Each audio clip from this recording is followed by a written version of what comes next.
It was a beautiful morning on the island of Sodor, and it was Lady Hatt's birthday.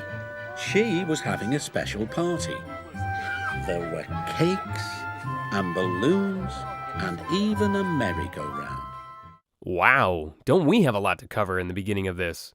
First, welcome Michael Angelis. I know you've been narrating since Season 3 in the UK, but that's why I waited for you until now, because you're still going. And what? Another party for Lady Hatt? Well, I hope Top Hat has an easier time and doesn't fumble around as much. Thomas, you are to collect the brass band. Thank you, sir, said Thomas. James and Gordon were upset. They wanted to collect the brass band themselves. Oh, good. He's bringing back Edward's brass band. Sounds cool. And so does Thomas's main theme. Nice and cheery. He was pretty much feeling that the whole way. Of course, James and Gordon weren't, but who cares? Then again, maybe they would have been a little more careful with their passengers. But Thomas was so excited, he pulled away too soon. The tuba player was left behind. Thomas steamed off to Maithwaite Station. It was there, though, the band realized they were missing their tuba player. I'm kind of surprised. I know if there are large groups of people, anyone can get lost amongst each other. But I think Thomas picked up them and only them. What, were they that oblivious? And really, Thomas, this instance is almost as bad as your blunder from Season 1 in Thomas's train. Thomas raced back to Knapford Station, but the tuba player wasn't at Knapford Station. He was waiting for Bertie, the bus. Bertie pulled up beside the tuba player. Can you take me to the party? I'll take you as far as I can. The music is pretty fun. It fits well with the tuba player. I'm happy this guy is actually trying to help himself, too. Not that he's just sitting around waiting or complaining to the station master about Thomas's forgetfulness. Of course, this made Thomas worry, though, because he was already gone by the time he returned. Must find him, he puffed. Where could he be? Bertie had dropped the tuba player off. Bye-bye, he called cheerfully. Thank you, said the tuba player, and he waited for another ride. Oh well, time to keep on searching. I'm curious as to why Bertie couldn't go any further. Seems a bit weird how that was where his route stopped. I mean, I know Bertie's not the only bus on Sodor, but I'm sure he could have gone further. Thankfully for the tuba player, another road vehicle came by. No, it wasn't Caroline or George. Elizabeth, the vintage lorry, pulled up. I can take you as far as the flour mill, she boomed. Thank you, said the tuba player. He climbed on to Elizabeth's wagon, and he practiced his tuba as they chuffed down the lane. A free ride means free music. I'm sure Elizabeth enjoyed that. No sarcasm either. Especially when she's not a vehicle made for that kind of work. Yet somehow, even with all that going on, Thomas couldn't find the tuba player. Meanwhile, I'm sure the band is sitting in Annie and Clarabelle going, can we just get dropped off at the party already? Where could the tuba player be?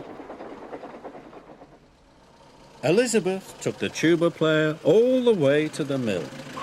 There you are, young man, she puffed. Trevor will take you from here. The tuba player thanked Elizabeth and climbed aboard Trevor. Nice. Everyone's helping out today. Seems to be all the really useful road vehicles. Bertie, Elizabeth, and Trevor all have been super reliable. Funny how this almost plays like the alternate version of what Lady Hatt's birthday party from Season 5 could have been for Top Hat if he hadn't taken his car, Caroline, or George. So weird to think about. Thomas looked behind trucks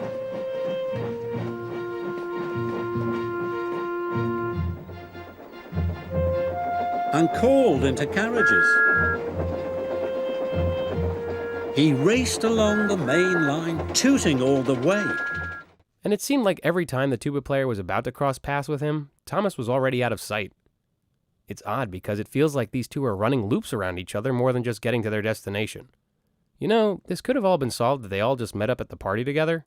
It's the point of convergence. Hello? But no, Thomas kept looking. Thomas raced into the yard. Percy was coming the other way. Thomas bumped straight into Percy and the bunting flew up in the air. Oh great, R.I.P. another troublesome truck. Trainality. Now there's even more problems. All because Thomas was in too much of a rush. But with Harvey now on the way to help clear the mess, maybe he can talk some sense into Mr. Numero Uno. Let's see what he has to say, How did you get into this mess? He boomed.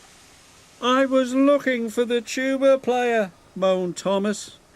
Look and listen, Harvey said thoughtfully. If he's a tuba player, he might be playing the tuba. And with that, Thomas took his time trying to be patient and listen, instead of flying down the rails like a bat out of hell. And what do you know, Thomas heard him for the first time trying. Wow.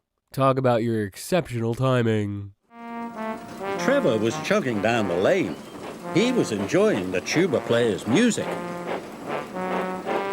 Thomas pulled up. He was pleased to see the tuba player. I've been looking for you everywhere, he puffed.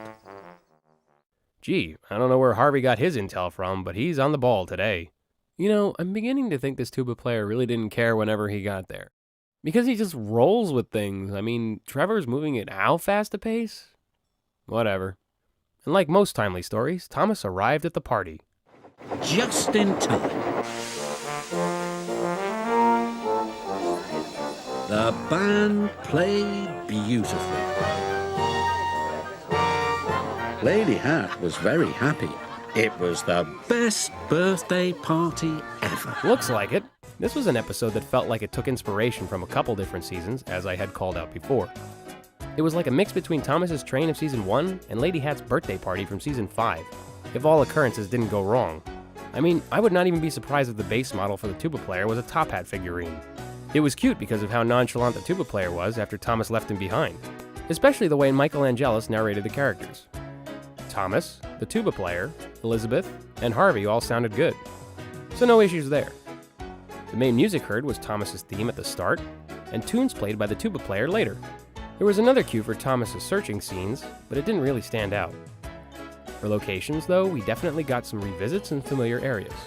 While we saw Knapford Station, the windmill, and Bulgy's Bridge, viewers also got to see the shunting yards again, and especially Farquhar Station. Aside from these things, let's talk about some other noticeable changes since this is the beginning of the hit era. Aside from Angelis being narrator, has anyone noticed the story took more time? Yes, the episodes are getting longer now. Interesting. Also, it's actually very interesting to see how the camera work has changed a little bit, being that it pans across the set sometimes as opposed to being static. That and the fact that the music has officially changed hands completely. Get ready because that new intro music is going to stay for a while. Next episode is Percy's new whistle. Thanks for watching.